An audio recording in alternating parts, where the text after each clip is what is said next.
Tracy?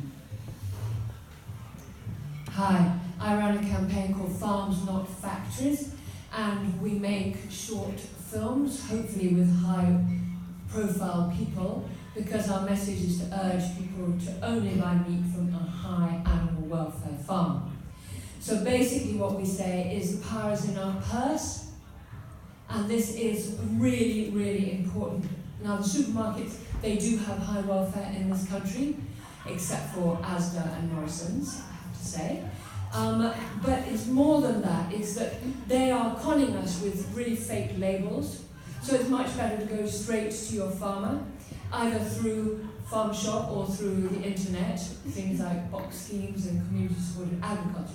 But there's another way that we're really powerful, and that is if we tell our bank that we won't put our money in them if they don't actually avoid factory farming. And the co-op is doing this, and they're also not investing their money in factory farming, let alone not using a farmer or helping a farmer who wants a loan from them if they're in factory farming. But the other thing that we could do, which is incredibly important, is that the fuel for factory farming is actually coming from investors.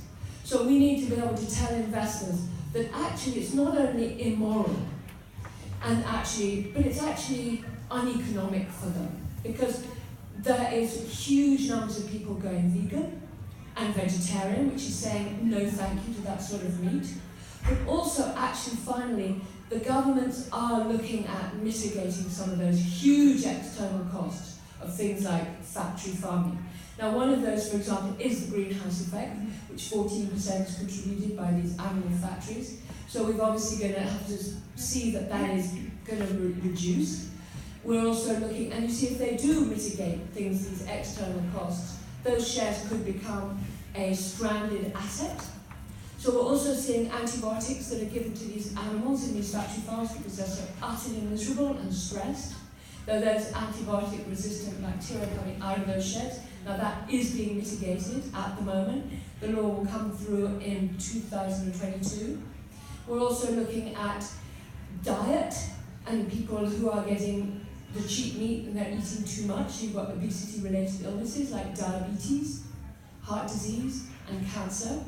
You've also got food insecurity, where 1 billion people go to sleep hungry, and yet 2 billion are overweight.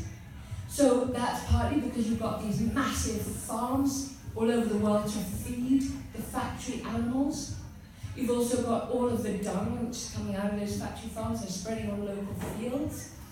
And that's causing ammonia and nitrogen, which is polluting, which is killing flora and fauna, and killing the water system, so you have dead fish, both in the rivers and the lakes and the coast.